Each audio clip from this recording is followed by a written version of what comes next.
저는 삶의 방향을 바꿈으로라는 제목으로 은혜를 나누고자 합니다. 오늘 말씀을 통해서 큰 은혜 될 줄 믿습니다. 우리 신앙이 날로 날로 새로워져야 됩니다. 정말 하나님이 믿는 사람이라면 자리만 앉아 있다가 가는 성도가 아니라 주님을 사랑하고 정말 주님이 원하는 성도로 성장하고 그 성장하고 싶은 뜨거운 마음이 우리 마음속에 있어야 될 줄 믿습니다. 그런 기대를 가지고 말씀을 하나님의 음성으로 들을 때 하나님은 보이지 않지만 오늘 여러분 마음을 움직이시고 역사할 줄 믿습니다. 우리의 소원도 들으시고 우리의 아픔도 치료하시고 우리도 회복시키는 은혜가 있을 줄 믿습니다. 우리가 봉독한 이 노마서는요, 사도 바울이 3차 전도 여행 후반부에 고린도에서 기록한 성경입니다. 여러분, 당시 노마 교회는 유대인뿐만 아니라 이방인들과 함께 세워진 교회입니다. 서로 다른 문화, 서로 다른 신앙의 배경, 서로 다른 가치관이 한 공동체 안에 있었다는 얘기입니다. 자, 겉으로 보기는 하나였던 것 같은데 내면에서는 긴장과 갈등이 존재했겠지요.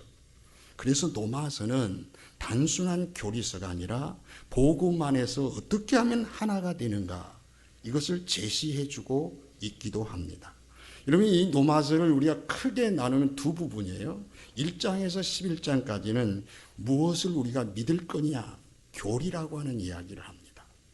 그리고 12장에서 16장까지는 그러면 우리가 믿었다면 어떻게 살 거냐 라는 삶에 대한 이야기를, 다시 말하면 믿음이 무엇인가에서 끝나지 아니하고 믿는 사람이 어떻게 살아내야 되느냐, 이걸 알려주는 책이 노마서다라는 겁니다. 그런데 여러분, 오늘 12장, 이 12장은 교리에서 삶으로 넘어가는 전환점입니다.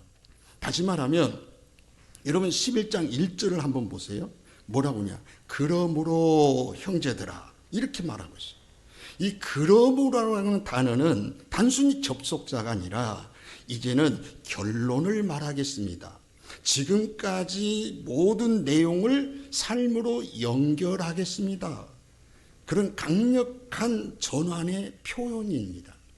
다시 말하면 바울이 지금까지 설명한 복음의 모든 은혜를 그러므로 라고 하는 이 한 문장에 압축을 해서 이제는 어떻게 살 거냐, 삶의 방향을 전환을 요구하고 있는 말씀이라 이 말입니다. 그리고 형제들아 라는 표현은 목자의 그런 어떤 심정이 담겨져 있습니다. 명령형이 아니라 권면하고 정죄가 아니라 초대를 하고, 그리고 하나님의 모든 자비하심으로 내가 너희를 권하노니 라는 표현을 보세요. 강요가 아니라 하나님의 자비를 근거로 해서 지금 다가가고 있는 모습이죠. 왜 그럴까요? 여러분, 은혜 받은 사람들은 삶의 방향이 달라져야 된다는 얘기입니다. 저는 오늘 이 설교를 하면서 제 자신을 돌아보기도 하고 우리 성도들을 놓고 기도했습니다. 정말 우리 신앙과 삶이 좀 방향을 어떻게 바꿀 거냐. 첫 번째 바꿔야 될 방향은 예배를 향하여 바꾸라는 얘기입니다. 노마서 11장 1절 신앙의 핵심 구절입니다. 이 한 문장에 잘 요약이 되어 있어요. 시작. 그러므로 형제들아, 내가 하나님의 모든 자비하심으로 너희를 권하노니 너희 몸을 하나님이 기뻐하시는 거룩한 산 제물로 드리라. 이는 너희가 드릴 영적 예배니라. 여러분, 이 말씀은 단순한 예배 잘 드려 그런 말이 아닙니다. 삶의 방향을 예배 쪽으로 완전히 돌리라는 초청의 말씀입니다. 여기서 몸이라고 하는 이 단어는 소마라는 뜻인데 이 단어는 육체적인 어떤 뜻을 말하는 게 아니에요. 여러분, 이 말은 시간, 생각, 감정, 말, 습관, 관계, 선택까지 포함한 존재 전체를 의미하는 거예요. 그러므로 바울이 이렇게 말하고 있는 거예요. 주일 한 시간만 드리지 말고 너의 삶 전체를 하나님께 드려야 돼. 이 뜻이거든요. 우리는 종종 교회 안의 시간으로만 예배를 생각합니다. 그러나 성경은 분명히 예배를 삶의 방향으로 설명하고 있는 거예요. 더 중요한 표현 중에 하나가 산제물이라는 표현이에요. 여러분 헬라어로 보면 이 옛날에는 구약시대는 제물을 잡아서 드렸잖아요. 그런데 이 제물은 죽은 제물이었단 말이에요. 그런데 바울은 뭐예요? 산 제물, 살아있는 제물이라고 말하고 있어요. 그러니까 하나님께서 살아서 드려라는 말이에요. 하나님께는 살아서 드려야 된다. 무슨 말이에요? 매일매일 나의 삶의 선택 속에서 하나님을 향한 방향으로 잡으라는 뜻이에요. 다시 말하면 예배는 죽은 행위가 아니라 살아있는 동안에 계속되는 너의 헌신을 드리는 거야. 이 말이에요. 여러분, 그리고 이어지는 말이 있어요. 그게 뭐라고 하냐면 영적 예배니라. 영적 예배를 지켜가면 합당한 예배라는 뜻이에요. 삶으로 드리는 이성적인 예배를 말하는 거예요. 다시 말하면 감정이 뜨거운 예배가 아닙니다. 막 찬양 속에 막 눈물을 흘리는 그것만을 말하는 게 아닙니다. 주일 예배가 월요일의 선택까지 이어지는 삶이 되어야 된다는 얘기예요. 주일 은혜를 받았는데 월요일에 화가 잔뜩 나면 예배가 아직 삶으로까지 내려가지 않았다는 얘기입니다. 그러므로 여러분, 예배는 한 시간의 행사가 아니라 365일 나의 신실한 여러분 태도, 그 태도란 얘기예요. 여러분, 교회 안에서 아멘 했던 고백이 이제는 가정에서, 직장에서, 시장에서 이어질 때 그 예배가 살아있는 예배가 된다라는 거예요. 여러분, 하나님은 우리 성도들이 그런 예배자가 되기를 원해요. 여러분, 주일날 1시간 예배 드리는 곳에서 나 예배 드렸다 이렇게 말하는 자가 아니라 정말 우리 하나님은 그런 예배자가 원하지 않아요. 저는 우리 성도들이 정말 주님이 원하는 그 예배 방향으로 오늘 방향을 돌려서 그런 예배를 살아낼 수 있고 예배를 드려낼 수 있기를 주님의 이름으로 축복합니다. 자, 그런 예배자가 되기 위해서 저는 나름대로 고민하면서 어떻게 하면 그런 예배자가 될 수 있을까? 이런 생각을 한번 해봤어요. 그래서 이런 생각을 했어요. 아침마다 1분 봉헌 기도를 한번 드렸으면 좋겠다. 눈을 뜨자마자 주님, 오늘 하루를 하나님께 드립니다. 그런데요, 그런 마음가짐, 그런 한 문장이 우리 하루의 삶을, 방향을 예배자로 만드는 거예요. 그리고 내 삶 속에서 불평이 쫙 찾아와요. 그 불평 대신에 감사의 말 한마디, 비난하고 싶을 때 그 비난 대신에 격려의 말 한마디, 그걸 하는 거. 왜? 말이 중요한 줄 아세요? 말은 삶의 예배가 가장 먼저 드러나는 자리이거든요. 예. 그래서 이런 예배를 위해서 또 준비가 필요해요. 예배는 주일 아침 갑자기 깊어지는 게 아니에요. 토요일 밤 준비가 예배를 은혜를 결정하는 거거든요.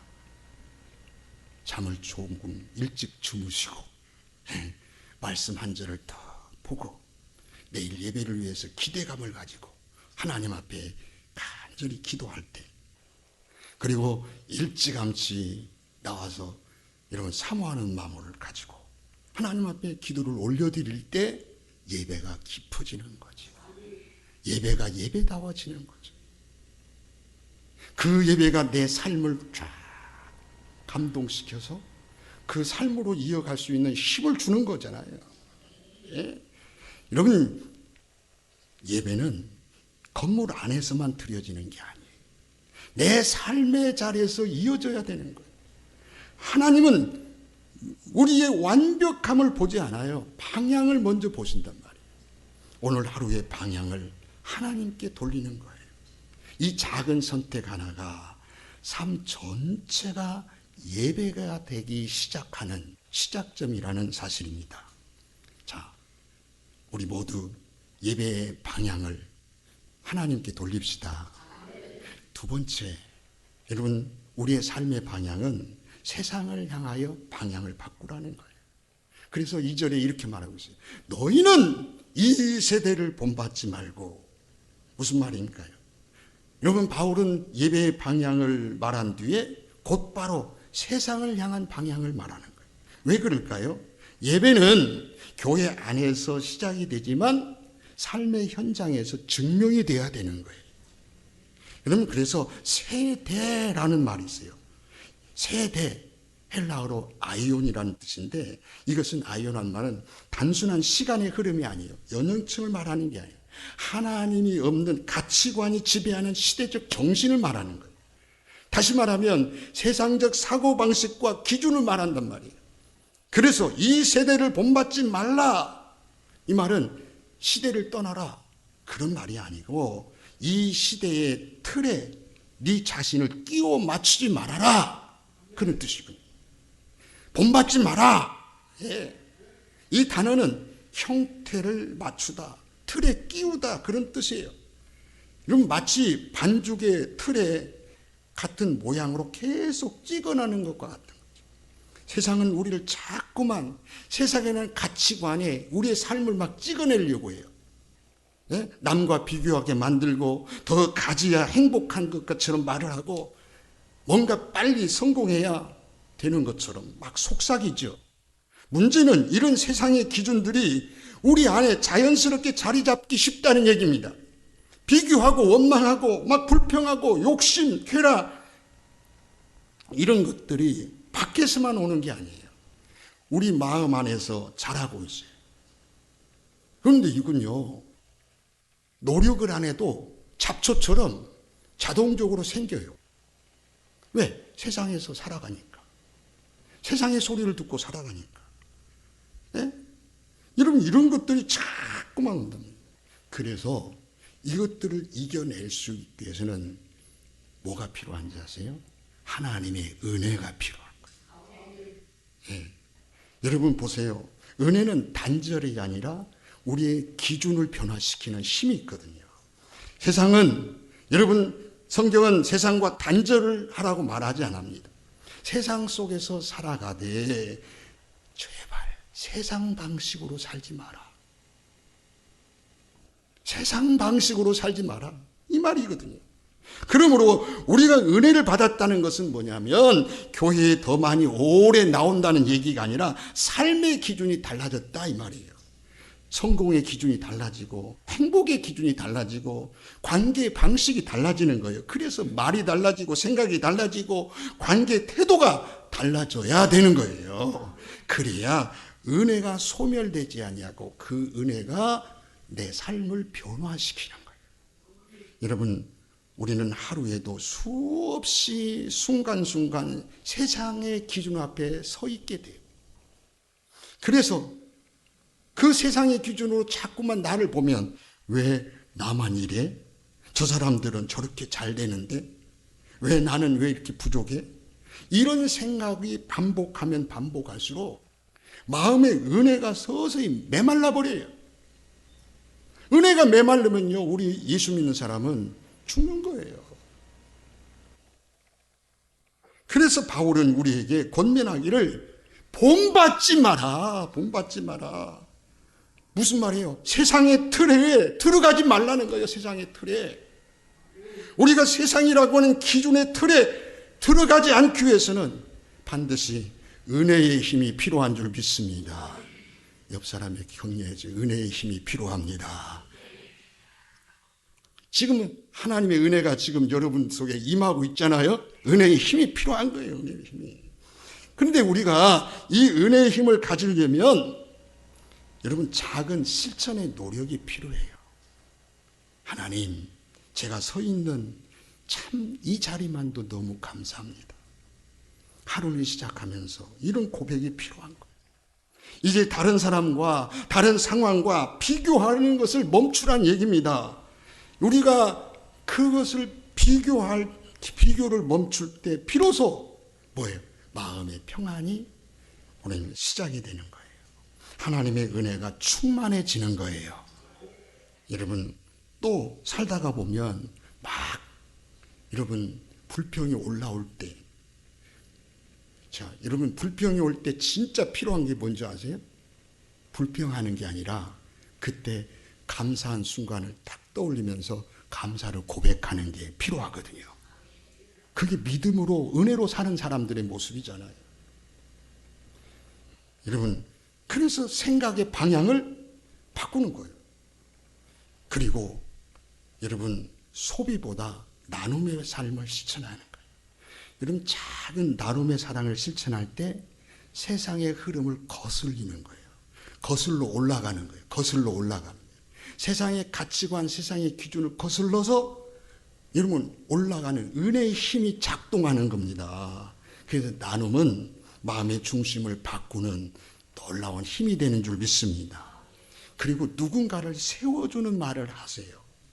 말이라고 하는 게 뭐라고 했냐? 아까 생각과 다른 기준이 가장 먼저 드러나는 것이 말에서 나오죠. 사랑하는 우리 성도 여러분, 세상은 우리를 끌어당기지만 은혜는 우리를 다른 방향으로 막 이끌어가는 거예요. 예. 은혜를 받았다고 하는 것은 더 많이 아는 것이 아니라 세상의 기준과 다르게 살아내는 것을 말합니다. 예. 세상 속에 살되 세상 방법에 묶이지 않는 사람, 그런 사람이 은혜로 사는 사람이고, 그런 사람들의 마음을 새롭게 하는 하나님의 역사가 일어날 줄 믿습니다. 자, 세 번째 방향은 마음의 방향을 바꾸라고 했어요. 자, 여러분, 오늘 이렇게 말하죠. 오직 마음을 새롭게 함으로, 그 다음에 뭐였어요? 변화를 받아. 그랬죠. 여러분, 바울은요, 예배의 방향을 하나님께 돌리고, 그 다음에 세상을 향했던 마음을 하나님의 기준으로 바꾸고, 마지막에 마음의 방향을 바꾸라고 해요. 왜 마음일까요? 여러분, 삶의 모든 출발점은 마음이기 때문입니다. 그런데 여기서 새롭게라는 말이 참 인상적이에요. 이 새롭게 하는 단순히 기분 전환을 말하는 게 아니고, 여러분, 본질이 새로워지는 변화, 질적으로 완전히 달라지는 새로움을 뜻하는 거예요. 다시 말하면 겉모습만 바꾸는 게 아니라 생각의 구조를 바꾸는 거예요. 마음의 중심, 가치의 기준을 다시 내 안에서 새롭게 세워가는 것을 말하는 거예요. 새롭게. 예? 여러분, 마음은 고인물과 같다는 말이 있어요. 처음에는 고여있는 물 한번 보세요. 잔잔하잖아요. 근데 잔잔한 거 끝나는 게 아니잖아요. 고여있으면 시간이 지나면 냄새가 나기 시작하죠. 그 다음에 탁해지기 시작하죠. 그러면 어떻게 하죠? 썩어버리죠. 신앙도 마찬가지입니다. 한 번 받은 은혜로만 그대로 머물러 있으면 감동이 약해지잖아요. 말씀이 습관화가 되잖아요. 그리고 뭐 어떻게 돼요? 기도가 형식이 되죠. 저는 순간순간 저 자신에게 놀라요. 기도할 때, 밥 먹을 기도할 때, 1분도 1초도 안 돼. 기도했는지도 몰라요. 이게 습관이에요. 형식이 되죠. 여러분 보세요. 마음이 살아 움직여야 새로워지는 거예요. 예, 흐르는 물만이 여러분 맑아지는 거 아닙니까? 그렇다면 여러분, 이 마음을 움직이는 힘이 무엇일까요? 우리의 마음을 움직이는 힘이 뭐예요? 여러분, 말씀. 여러분, 말씀이 우리 귀에만 머물러 있으면 그게 정보예요, 정보. 정보로 끝나면 안 되잖아요. 그러나 말씀이 딱 우리 가슴 위에 딱 닿기 시작하면 사람이 달라지는 거예요. 사람이 달라져요. 같은 상황인데 반응이 달라져요. 자, 이거 보세요. 말씀이 지금 정보로만 듣는 사람은 아무 반응이 없어요. 같은 상황인데도 반응이 없어요. 근데 여러분, 이것을 정보로만 받아들이고 가슴에 딱 와닿으면 아멘! 그러잖아요. 달라지잖아요. 예? 같은 문제인데도 불구하고 말씀이 들어가면 태도가 달라져요. 같은 상황인데도 중심이 달라지는 거예요. 말씀은 문제를 없애기보다 사람을 새롭게 하거든. 사람을 새롭게. 그래서 우리 마음도요, 말씀이 들어오지 않으면 정화되지 않는 거예요. 여러분, 말씀 없는 기도는 방향을 바꾸지 못하는 거예요. 말씀이 들어갈 때 기도가 힘을 얻습니다. 네, 은혜가 힘을 얻습니다. 삶이 달라집니다. 그러므로 여러분, 변화를 받아 그랬잖아요. 아까 뭐라고 했어요? 변화를 받아. 예, 변화를 받는다는 말에 이런 의미가 있어요. 애벌레가 나미가 되는 변화잖아요. 애벌레가 애벌레로 살아가는 게 아니에요. 애벌레가 어떻게 변해요? 나비로 변화되는 거예요. 다시 말하면 본질을 바꾸는 변화를 말하는 거예요. 여러분, 신앙은 개선이 아니라 변화예요. 변화. 예? 겉만 먼지하게 정리되는 게 아니라 속이 새로워지는 걸 말하는 거예요. 여러분, 이렇게 마음이 새로워질 때 어떤 일이 생기냐면 마지막 이렇게 말하고 있어요. 분별하도록 하라. 뭐가 생겨요? 분별력이 생기는 거예요. 분별력이. 여러분, 분별력은 단순한 판단이 아닙니다. 무엇이 옳은지를 아는 것을 넘어서 무엇이 하나님께 영광이 되는지를 아는 겁니다. 그래서요, 해야 될 말이 무엇이고 하지 말아야 될 말이 무엇인가를 이걸 아는 거예요. 보이는 거예요. 가야 될 길과 멈춰야 될 길을 아는 거예요. 붙들어야 될 것과 내려놓아야 될 것을 아는 거예요. 이것이 보이기 시작하고 이것에 대한 결단이 생기는 힘, 이게 분별이에요. 여러분, 이것이 보이기 시작해요. 이 분별력이 생길 때 세상을 이길 힘이 생기는 겁니다. 예.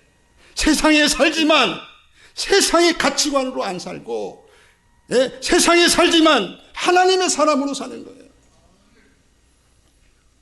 환경이 변해서가 아니라 내면이 단단해지네. 내면이 단단해지네. 그리고 마음이 새로워지면서 관계가 회복이 되는 거예요. 여러분, 관계는 말 몇 마디로 회복되는 게 아니잖아요. 마음의 방향이 바뀔 때 회복이 되는 거거든요.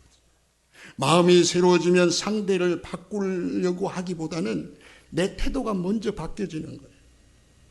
그 변화를 통해서 관계의 공기가 바뀌기 시작하는 거예요. 그 관계의 회복은 상대가 변하는 게 아니라 내 마음의 새로움으로부터 시작되는 거예요. 그래서 자연스럽게 그러면 상처가 치료되는 거예요. 상처가 치료되는 거예요. 사랑으로 성도 여러분, 마음이 바뀌면 시선이 바뀌고 시선이 바뀌면 삶이 달라지는 거예요. 그러므로 은혜는 감동으로 끝나지 아니하고 방향을 바꾸는 거예요. 마음을 새롭게 할 때 분별력이 생기고, 분별력이 생길 때 세상에 힘이 생기고, 흐르는 물처럼 날마다 마음이 막 움직여서 새로운 삶을 살아내게 되는 줄 믿습니다. 그때 하나님께서 우리의 삶에 새롭게 하시고 관계를 회복하시고 상처를 치유하시고 하나님의 역사가 일어나요. 내가 치료하고 싶어서 치료해 주는 게 아니잖아요. 하나님 치료해 줘야 되는 거죠. 예? 우리는 이미요, 여러분들은 다 은혜를 받은 자들이에요. 그런데 그 은혜를 유지하고 있느냐는 거죠. 말씀으로, 기도로, 찬양으로, 성령의 감동으로, 예, 은혜가 끝이 아니라, 받은 것은 끝이 아니라 은혜가 시작이 되어야지요. 과거형이 아니라 현재형, 현재 진행형이 되어야 되는 거예요. 예. 왕년에 은혜 받았다가 아니라 지금 은혜를 누리는 신앙이어야 된단 말이죠. 그러므로 뭐예요? 삶의 방향을 바꾸라는 도전이. 우리는 그러므로 오늘 우리는 결단해야 됩니다. 그러므로 다시 말씀 앞에 섭시다. 예, 그러므로 다시 말씀을 새롭게 합시다. 그럴 때 하나님은 우리의 삶 속에 치유가 시작되고 회복이 시작될 줄 믿습니다. 여러분 내가 갖고 있는 문제, 내가 보기에는 크게 보이지만 하나님 볼 때는 별거 아니잖아요. 이 세상의 모든 만물을 말씀으로 창조하신 하나님께서 그게 이렇게 문제가 되겠어요? 하나님이 역사하면 아무것도 아니잖아요. 그러니까 너무 애걸복걸하지 마시고 너무나 그것 때문에 울고불고 할 필요 없어요. 하나님께 맡겨드리면 하나님이 역사할 줄 믿습니다. 그렇습니다. 이제 여러분, 은혜는 예배당에서 받고 변화는 삶을 통해서 나타나는 거예요. 은혜는 지식이 아니라 삶의 방향입니다. 그러므로 살아있는 예배로 돌아가야 돼요. 세상 방식에서 돌이켜야 돼요. 마음을 새롭게 해야 돼요. 그래서 하나님이 선하시고 기뻐하신 온전한 뜻이 무엇인지 분별하면서 삶으로 살아내야 되는 겁니다. 이런 놀라운 역사가 오늘 저와 여러분들에게 있어지기를 주님의 이름으로 축원합니다.